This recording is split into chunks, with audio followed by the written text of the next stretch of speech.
अस्सलाम वालेकुम। अस्सलाम, नमस्ते, सत श्री अकाल। उम्मीद करता हूँ फिट होंगे, बेहतरीन होंगे, अपनी लाइफ अच्छे से एंजॉय करेंगे। हम तीनों की तरह आज एक और वीडियो और उसका टाइटल है वीडियो का टाइटल जी, भारत को गोल्ड बेचकर अनाज खरीद रहे बांग्लादेशी। क्या बात है जी, भारत को गोल्ड बेच रहे हैं जी। मतलब तो इतने टाइट हो गए जी। हाँ, तो डिफेंस डिटेक्टिव की वीडियो है जी, ओरिजिनल वीडियो का लिंक डिस्क्रिप्शन में, तो लाजमी इनको भी सपोर्ट करना, हमें भी सपोर्ट करें। मेरा नाम है राना मोहम्मद, मेरे साथ हैं Mohammad Sameer Khokhar. Malik Shaklan Iqbal. So guys, let's star.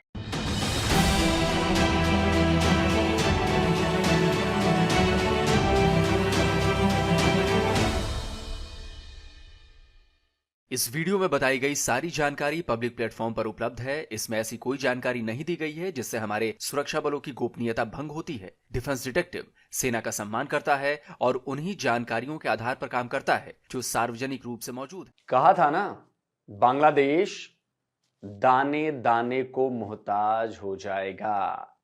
Pakistan की तरह बांग्लादेश के लोगों को भी खाने के लाले पड़ जाएंगे।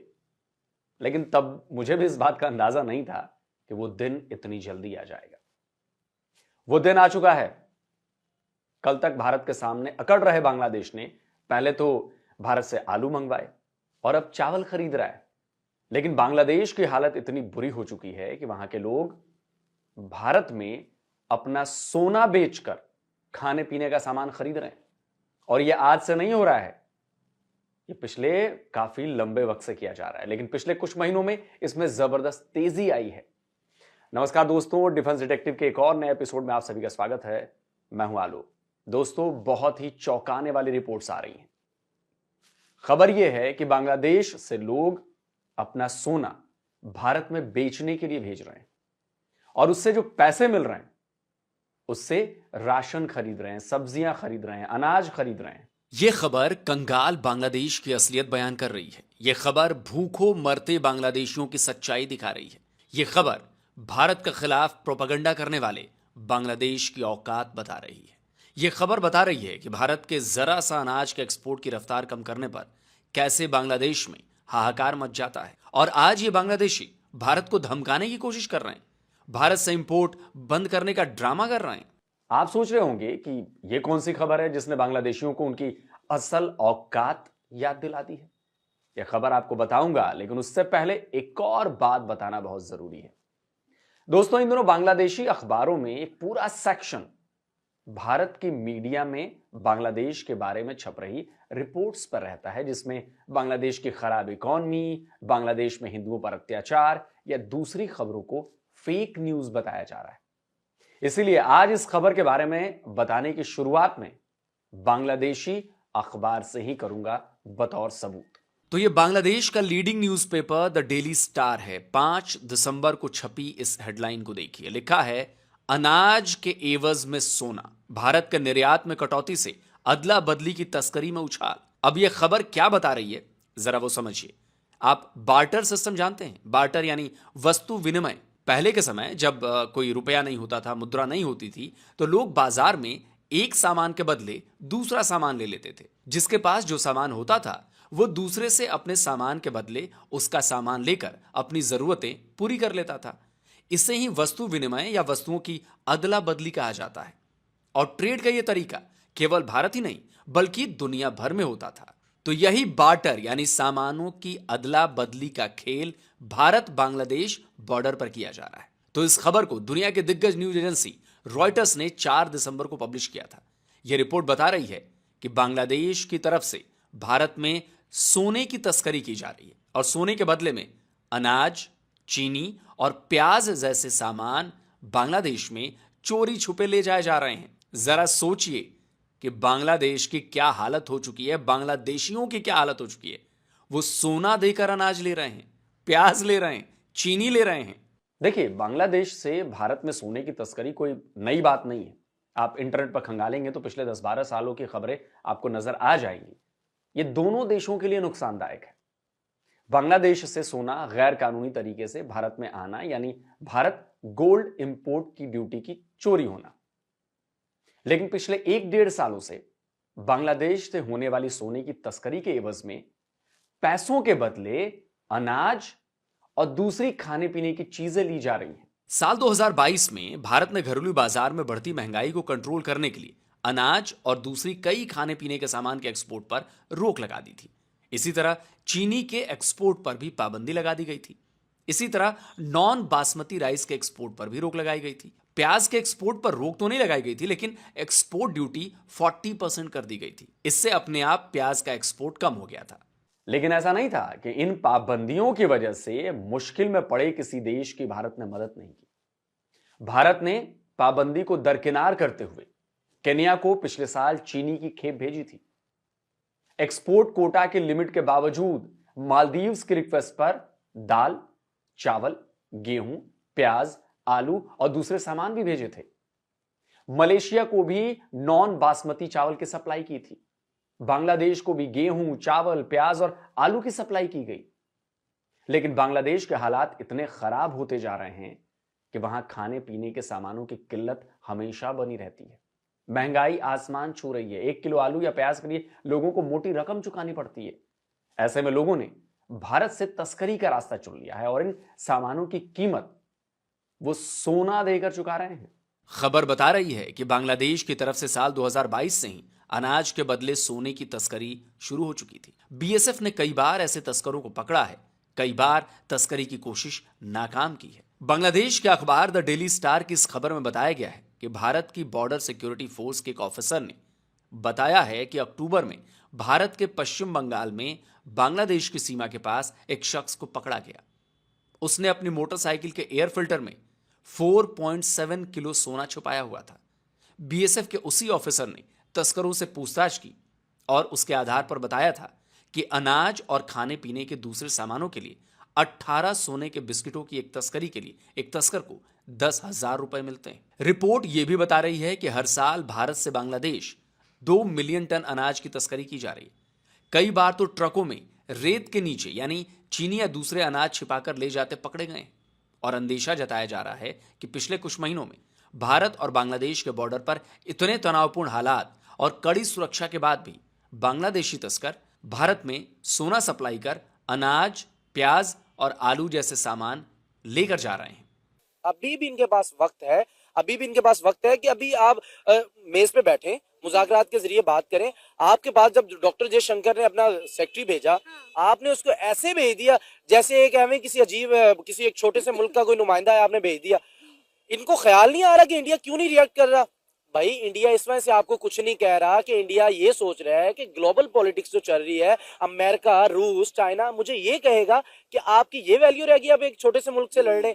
आपको इस वजह से वो सोचते हुए आपको मना कर रहे थे, आपको समझाने आ रहे थे, लेकिन आप समझ रहे थे जब उनका सेक्रेटरी आया आपको समझाने के लिए तो पता नहीं अभी भी ये हमसे डर रहा है। भाई इंडिया आपसे डरता नहीं है, आपको जस्ट ये समझा रहा है कि आपके तुलबा तंजीम ने आपका इनकलाब लेके आया। वो भी बच्चे हैं, उनको समझ नहीं है इन चीजों की कि इनकलाब के असरात जो हमारे मुल्क के ऊपर आएंगे वो किस हद तक हमारे लिए डरावना ख्वाब साबित होंगे। क्या मिला बांग्लादेश को ये सब करके? खुद ही आइसोलेट हो गया।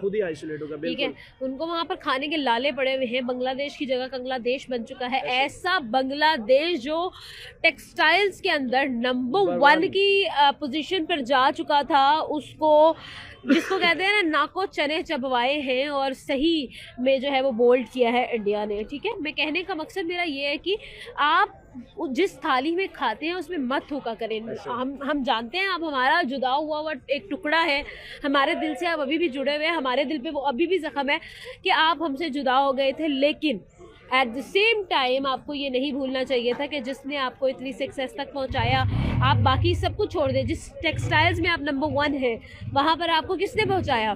तो पाकिस्तान के लोगों को भी ये बात समझ में आ रही है कि बांग्लादेश की बुरी गत हो रही है और आगे और भी ज्यादा होगी। लेकिन बांग्लादेशी तो अभी कोलकाता और जो भारत के पूर्वी राज्य हैं उस पर कब्जे की प्लानिंग कर रहे हैं। हमारे यहाँ एक कहावत है, वो है ना, घर में नहीं है दाने और अम्मा चली भुनाने। अरे बांग्लादेशियों, इतनी भी शेखी मत बघारो कि दुनिया तुम पर हंसते हंसते पागल हो जाए। थोड़ा औकात में रहकर बात करो मियां। पहले अपनी 17 करोड़ की आबादी का पेट कैसे भरा जाए ये सोचो। मुझे लगता है 20-22 करोड़ हो गए होंगे। भारत के बारे में बाद में सोचना। अब मैं आपको बताता हूं कि बांग्लादेश की तरफ से सोने के बदले अनाज की तस्करी के पीछे किसका हाथ हो सकता है। दोस्तों, बांग्लादेश में महंगाई आसमान छू रही है। साग सब्जी हो या फिर किराने के दूसरे सामान या फिर अनाज, हर चीज के दाम लोगों के बस से बाहर हो चुके हैं। आलू तक बांग्लादेश में लग्जरी आइटम्स में शामिल हो चुका है। अक्टूबर से ही बांग्लादेश में आलू की कीमत तेजी से बढ़ रही थी। वहां 1 किलो आलू 80 टका में बिक रहा था।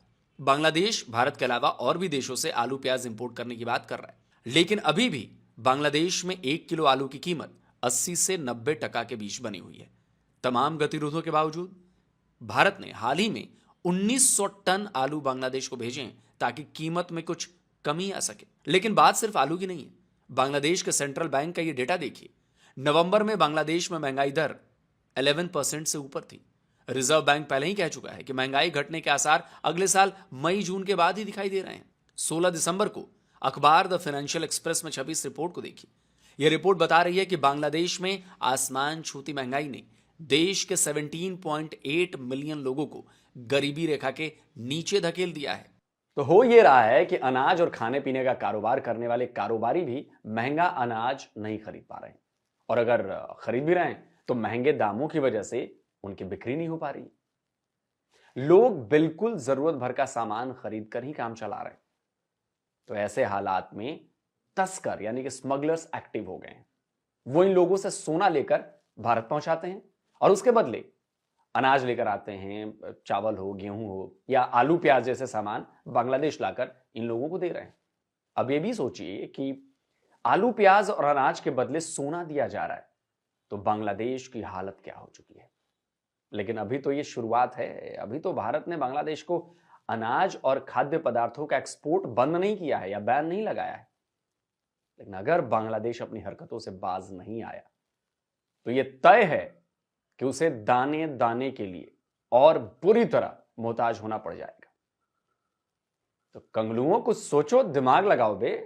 रेडिकल दिमाग को निकाल के जरा बाहर फेंको और जरा अपने पुरखों की तरह दिमाग लगाकर सोचो, तभी तुम्हें बात समझ में आएगी। और ज्यादातर मैंने इसीलिए बांग्लादेशी न्यूज़पेपर्स और बांग्लादेशी अखबारों की क्लिपिंग्स जो हैं वो बतौर सबूत पेश की हैं कि ये मत कहो कि ये फेक न्यूज है।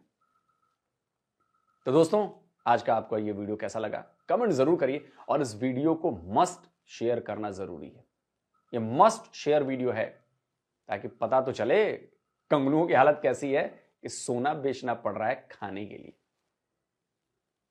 और जिन दोस्तों ने अभी तक डिफेंस डिटेक्टिव को सब्सक्राइब नहीं किया तो भाई आपसे आग्रह है, अनुरोध है, चैनल को सब्सक्राइब करिए और साथ में बेल आइकन जरूर दबाइए, जिससे हमारे द्वारा अपलोड किए गए हर वीडियो की जानकारी आप तक फौरन पहुंच जाए। जल्दी मिलता हूं एक और नए वीडियो के साथ। नमस्कार, जय हिंद। तो अगर आप चाहते जी कंगलादेशी बांग्लादेश को जी बना दिया इंडिया ने कंगलादेश। और यही हम कह रहे थे कि जो है ना बांग्लादेश आने वाले टाइम में दाने दाने को तरसेगा। अपनी रेडिकल सोच जो है ना जब तक उसको चेंज नहीं करेगा तब तक बांग्लादेश के हालात जो हैं वो ठीक कभी भी नहीं हो सकते। बांग्लादेश ने जो बुराई का बीज बोया था ना, अब वो काटना पड़ रहा है। तो जब वो काटना पड़ रहा है तो अब तंगी तकलीफ भी झेलनी तो पड़ेगी। जहरी सी बात है, किसी के सामने अगर खड्डा खोदेंगे तो उसमें गिरेंगे तो खुद ही। इंडिया ने समझाया था, इंडिया ने तो अपने डिप्लोमेट जो हैं वो भी भेजे थे वहां पे, विक्रम मिस्री साहब, लेकिन मोहम्मद यूनस ने उस बात को सीरियस ही नहीं लिया। और अगर नहीं सीरियस लिया तो भाई फिर इंडिया जो है वो आपके साथ वो काम करने वाला है जो कि आपके वहमो गुमान में भी नहीं है। इंडिया ने यही काम किया था मालदीव के साथ कि सियासत के जरिए उन्होंने मालदीव को घुटनों पे टेका था। अब बांग्लादेश की वो हालत होने वाली है। देखिए ना, महंगाई जो है वो आसमान को छू रही है। लोग जो है बेचारे खाने पीने की अशिया जो है उनकी पहुंच से दूर हो चुकी हैं। तो इंडिया ने जिस तरह से सप्लाई को रोका है, अब ब्लैक तरीके से वो सप्लाई हो रही है खाने पीने की अशिया की, तो महंगे दामों लोगों को खरीदनी पड़ रही है। मजबूरी है ना, क्या करेंगे, फिर गुजारा तो करना पड़ेगा।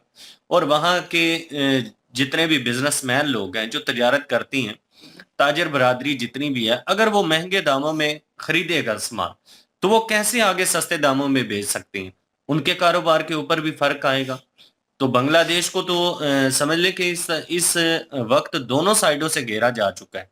एक तो वैसे सियासी तौर पर कमजोर किया जा रहा है, और दूसरी तरफ से जो अरकान आर्मी है उसने भी अपनी पॉलिसी जो है वो काफी तेज की हुई है। और बांग्लादेशी आर्मी जो है उसकी भी ठुकाई हो रही है और बहुत सारे मामलात बांग्लादेशी के खराब हो चुके हैं। और पहले से 10 लाख तक रोहिंग्यन मुस्लिम जो है वो बांग्लादेश में मौजूद हैं। अब बांग्लादेश के अपने लोगों की हालत कौन है, ऊपर से और रोहिंग्यन मुस्लिम जो है वो इंटर होने की कोशिश कर रहे हैं। तो जब वो इंटर होंगे तो फिर बांग्लादेश की क्या हालत होगी। तो इसीलिए कहते हैं कि भैया सोच समझ कर काम करना चाहिए, बाद में फिर हाथ में पछतावा ही आता है। बांग्लादेशियों की ये सोच थी जी कि हम हिंदुओं के साथ ज्यादती इस वजह से कर रहे हैं क्योंकि इंडिया ने हसीना वाजिद को पनाह दी है। और भाई हसीना वाजिद के अच्छे ताल्लुकात इंडिया के साथ थे, और इंडिया से जब उसने पनाह मांगी है, शरण मांगी है, तो इंडिया ने उसे शरण दे दी है। इससे आपके मुल्क को तो कोई फर्क नहीं पड़ा ना। आपके मुल्क को कोई नुकसान पहुंचाने की अगर कोई पॉलिसी इंडिया लेकर आया है तो फिर आपका चले बनता था जी कि वहां के हिंदुओं के साथ नफरत करना या उन लोगों के साथ जुल्म ज्यादती करना। इंडिया ने तो फिर भी हमेशा से आपको सपोर्ट किया है, आपको स्टेबल किया है। हसीना वाजिद का मुद्दा अलग रख के उन्होंने फिर भी आपका साथ नहीं छोड़ा। जो चीजें इंडिया से आपको मिल रही थी वो सारी आपको दे रहे थे, तो फिर आपको लेनी चाहिए थी। हसीना वाजिद के लिए आपने वो एक नफरत अंगेज मवाद जो है अपने ही मुल्क को तबाह करने के लिए अपनाए और अपने ही हाथों से अपने मुल्क का बेड़ा गर्क कर लिया आपने। सबसे मेन वजह यही है बेड़ा गर्क करने की कि हिंदुओं पे जुल्म जब शुरू कर दिया तो जुल्म जहाँ पे भी होता है भाई उस मुल्क का बेड़ा गर्क हो जाता है। चाहे वो किसी इंसान पे हो या किसी जानवरों पे हो या किसी और चीज़ पे हो, जुल्म जुल्म होता है। और जुल्म अगर बांग्लादेश में ज़ाहिर है अभी जुल्म हो रहा है, पाकिस्तान में भी बड़ा जुल्म हुआ है लोगों पे, और अब भी हो रहा है यार, चाहे वो मुसलमान क्यों नहीं है, पाकिस्तान में उन पे भी हो रहा है यार। कितने मासूम लोगों को मार दिया जाता है जिनका को पता ही नहीं है। तो ये चीज़ है कि जुल्म जहाँ पे हो, इंसाफ जहाँ पे ना हो, वो मुल्क जो है हमेशा डूबता है, ज़वाल की तरफ जाता है। बेशक अरूज पे हो, ज़वाल की तरफ चला जाता है। तो वही बात है कि अभी जैसे कि कुछ लोग कहेंगे कि अमेरिका पे ज़वाल क्यों नहीं आता, आएगा भाई एक दिन, उसका भी आएगा टाइम, उसका भी ज़वाल शुरू होगा। वैसे आया बस क्योंकि जाहिर नहीं करवाता। उस पता है पिछले दिनों में हमने देखा था कितनी हालात खराब है। अब हालात तो वैसे उसके भी खराब होते जा रहे हैं, इसीलिए तो फिक्र पड़ी हुई है ना ट्रम्प को भी अभी, कि अपना पहले यूएसए को ठीक करना है। तो ज़वाल उसका भी शुरू होगा एक ना एक दिन, क्योंकि जुल्म उसने भी किया है, इंसान काफ़ी सारे जो है उसने भी मासूम लोगों को मारा है। और उसका भी हिसाब होगा और उसका भी ज़वाल आएगा। इसी तरह कोई भी मुल्क है वो जुल्म करेगा तो वो हमेशा उस पे ज़वाल आएगा, उसमें कभी भी खुशहाली नहीं हो सकती उस मुल्क में। तो अभी बांग्लादेश में जुल्म हुआ हिंदुओं पे, तो अभी देख लें उन पे भी ज़वाल आना शुरू हो गया बांग्लादेश में भी। और अभी वहाँ पे चीज़ें महंगी हो रही हैं, अभी भी उनके पास वक़्त है सुधर जाएँ, तौबा करें और अपना जो है वो इंडिया के अपने साथ अच्छे मुल्क को ताल्लुकात सही बना ट्रैक लें। पे लेके आएँ। हाँ। और सबसे बड़ी बात है, ताल्लुकात किसी से बेहतर करने हैं या नहीं करने, वो ऑटोमेटिक हो जाएँगे अगर आप अपने मुल्क में ज़ुल्म हो ख़त्म करके इंसाफ ले आएँगे, तो ऑटोमेटिक सबके साथ ठीक हो जाएगा आपका। हिंदुओं के साथ ज़ुल्म बंद करें और इंसाफ लेके आएँ, पाकिस्तान ना बनने दें, तो वाक़ई ये ना हो कि बांग्लादेश की जगह कंग्लादेश, अभी जैसे कटोरा पाकिस्तान कहते हैं, उधर कंग्लादेश कहते हैं, तो ये चीज़ें फिर सच्ची साबित होना शुरू हो जाएँगी बांग्लादेश में भी, जो कि होना शुरू हो चुकी हैं, उसके आसार नज़र आ रहे हैं। जैसे कि चीज़ें महँगी होना शुरू हो चुकी हैं, आलू का प्याज़ जो है वो 80 टके पे पहुँच चुका है, और गोल्ड जो है वो अपना बेच रहे हैं और गोल्ड दे के अनाज खरीद रहे हैं। कितनी की देर गोल्ड बेच लेंगे? कितना की गोल्ड है आपके पास जो कि बेच ही लेंगे? एक ना एक दिन वो भी ख़त्म हो ही जाना है। तो उसकी तस्करी कर रहे हैं। वो ज़ाहिर है इंडिया को भी नुकसान है, बांग्लादेश दोनों को नुकसान है तस्करी का, तो स्मगलिंग का। तो लेकिन ये है कि कितनी की देर तो आप स्मगलिंग कर पाएँगे उसकी? तो चीज़ें आपके पास जब ख़त्म हो जाएँगी तो फिर कैसे फिर अनाज खरीदेंगे? भाई अभी वक़्त है कि तौबा करें, ज़ुल्म बंद करें, इंसाफ लेके आएँ मुल्क में, तल्क़ात बेहतर करें हमसायों के साथ फिर, और फिर जो है ट्रेड जारी रखें अपनी। तो आपका मुल्क जो है वो वैसे ही बहाल हो जाएगा। तो ये इनको जो है वो सोचना चाहिए बांग्लादेश को। अभी इनकी शुरुआत है, तो अगर और ज़्यादा ज़ुल्म करना शुरू कर देंगे तो फिर और डूबते जाएँगे। और जैसे कि पाकिस्तानी भी अब काफ़ी सारे जो लोग हैं वो कहते हैं हमको कंग्लादेशी। वो जैसे कह रही थी कि कंग्लादेश है ये, और कंग्लादेश तो ज़ाहिर है हो चुका है, अब तो पाकिस्तानी भी उनको कंग्लादेश कहते हैं। ख़ैर पाकिस्तानी कुछ लोग तो अभी सिर्फ़ इस वजह से ज़्यादातर साथ दे रहे हैं उनका जी, बड़ा उनके पाकिस्तानियों के दिल में जो है वो दर्द उठा हुआ है कि पाकिस्तानियों के दिलों में दर्द उठा हुआ है कि बांग्लादेश जो है जी हमारा ही हिस्सा था, तो ये है तो वो। असलियत में तो बांग्लादेश अलग हो चुका है भाई, अब बांग्लादेश हमारा हिस्सा नहीं था रहा। तो सिर्फ ये है कि वो इंडिया के साथ जो है वो लड़ रहा है ना, तो पाकिस्तानियों को बड़ा अच्छा लग रहा है बांग्लादेश, जिस दिन इंडिया के साथ फिर मिल जाएगा तो फिर से गालियां बांग्लादेश को पड़ना शुरू हो जाएंगी पाकिस्तान में, और सारा कुछ हो जाएगा। ये बांग्लादेशियों को समझना चाहिए भाई, अपने मुल्क के मफाद के लिए जिसके साथ भी आपने अटैच होना है बेशक हूँ, लेकिन अपने मुल्क को पहले देखें कि अपने मुल्क में वो फायदेमंद है भी है या नहीं फायदेमंद, फिर वो सारे कदम उठाएं। और पहली बात, जुल्म तो बंद करना ही पड़ेगा ना, उसके बगैर नहीं। जुल्म बंद करने के बाद फायदा देखें कि किस मुल्क के साथ आपको ज्यादा फायदा, उस मुल्क के साथ लगे। लेकिन इसका मतलब ये नहीं कि दूसरे मुल्क किसी और को नुकसान पहुंचाना शुरू कर दें। अभी जाहिर है वो अरकान आर्मी जो है वो बॉर्डर पे आके कब्जा कर बैठी है, तो इनको ये भी डर है कि वो बांग्लादेश में भी ये सारा कुछ ना शुरू हो जाए, बागी जो है वो फोर्स शुरू ना हो जाए, इधर भी बगावत का जो है वो सार नजर ना आने शुरू हो जाए, तो यहाँ पे भी वही हाल हो जाएगा जो म्यांमार में हो चुका है। तो उनको ये भी डर है बांग्लादेश को, और उधर भी फौज लगाई हुई है, और इधर इंडिया के साथ पंगे ले रहा है, उधर अपने मुल्क में भी जुल्म कर रहा है। तो यार ये सारा कुछ जो है वो ठीक करने की जरूरत है। बांग्लादेश की जो हुकूमत है, मोहम्मद यूनस बैठा हुआ है आके, उसको सोचना चाहिए ये सारा कुछ, और उसको ये सारा कुछ बंद करना चाहिए, और वरना इनका बांग्लादेश जो है वो वाकई डूब जाएगा। तो टेक्सटाइल में जो है वो 1 नंबर पे जा रही थी, काफी चीजों में बेहतर था यार, पाकिस्तान से तो काफी बेहतर था, उनका टका देख लें पाकिस्तान रुपए से कितना बेहतर है। तो लेकिन जो है वो नुकसान कर बैठा है बांग्लादेश। वो कहते हैं ना, अपने पाँव पे खुद ही कुल्हाड़ी मार लेना, वो वाली बात है। हाँ, तो वही इन्होंने सही किया मिसाल है। बोली थी, ताड़ियां बजा दो।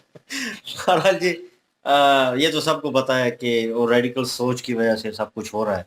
कहानी पीछे बिहाइंड स्टोरी कर लें, वही मॉरल है, वही चीज़ है कि एक तंजीम है जो पूरे मुल्क को होल्ड कर रही है, और पाकिस्तान में भी ऐसी चीज़ें होती हैं जिसकी वजह से ये रेडिकलाइज सोच जो है वो पैदा होती है, और कहीं ना कहीं लोग उसके एक ओपिनियन रखना अलग चीज़ होती है किसी चीज़ के बारे में, कि उसको क्रिटिसाइज करना, क्रिटिसिज्म जो है एक अलग चीज़ है, लेकिन उसको फॉलो करना आंखें बंद करके, और आप सही गलत में फैसला ना कर पाना, ये रेडिकलाइज होती है कि वन साइडेड आप सोचते हैं कि मैं ही ठीक हूँ, मैं ही सही हूँ, और आप गलत कर रहे होते हो, सारी दुनिया आप पे उंगलियां उठा रही होती हैं।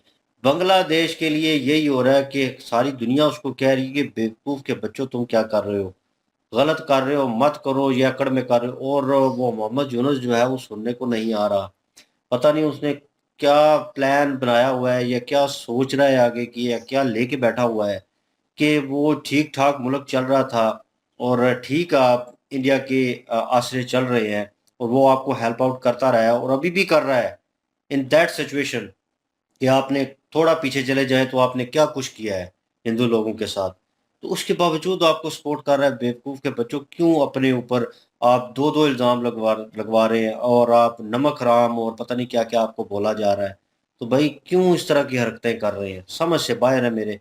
यकीन माने, एक मुल्क ठीक ठाक जा रहा हो, वो सोचते हैं कि चलो किसी का सहारा मिला है तो थोड़ा ग्रो अप करते हैं, ठीक है ना। तो लोग जो हैं वो अपने कामों में, अपने बिजनेस में और सारी चीज़ों में लगे हुए थे, अब किस पे आ गए हैं, मांगने तांगने पे, चीज़ें बेचने पे आ गए हैं।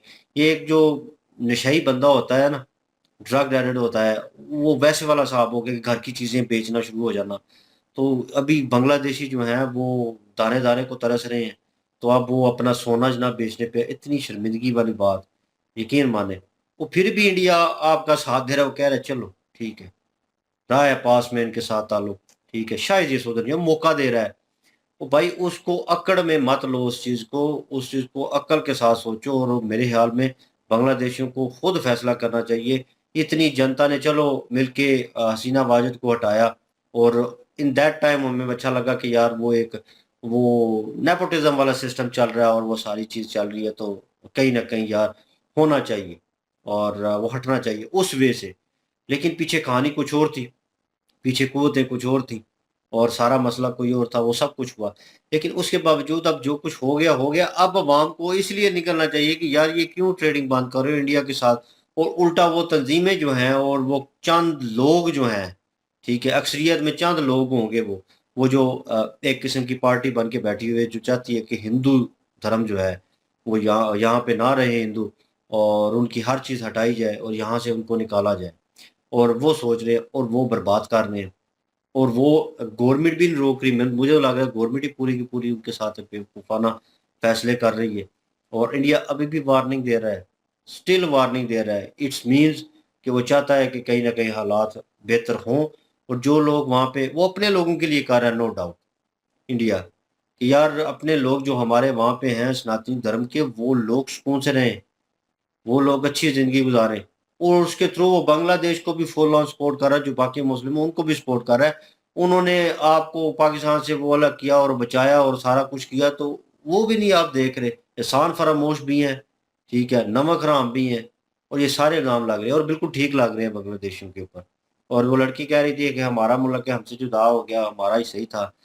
वो भाई इंडिया का था, इंडिया ने संभाल लिया है, जैसे कश्मीर संभाल लिया उन्होंने, तो उन्होंने संभाल के दिखाया, लेकिन उनमें वो कैलिबर ही नहीं था इस चीज़ का कि वो उस एहसान का बदला उतार पाते या कुछ ऐसा करते। उन्होंने अपनी कमीनापन जो है वो दिखाया और अभी भुगत रहे हैं, अभी और भुगतेंगे। इंडिया अभी मेरे ख्याल में पोलाइट वे में काम कर रहा है। जिस दिन उसने सोच लिया, ठान लिया कि भाई बैकफुट हो जाए, तो उस दिन देखिएगा इसकी हालत क्या होती है।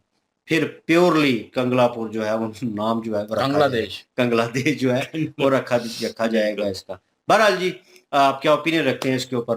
कमेंट सेक्शन ओपन आपके लिए। इनकी ओरिजिनल वीडियो की लिंक और हमारे दूसरे चैनल की लिंक डिस्क्रिप्शन में मौजूद होगी, विजिट करें, सपोर्ट करें। इंशाल्लाह मिलते हैं नेक्स्ट वीडियो में। अपना ख्याल रखिएगा, दुआ में याद रखिएगा, तब तक के लिए अल्लाह हाफिज। पेश।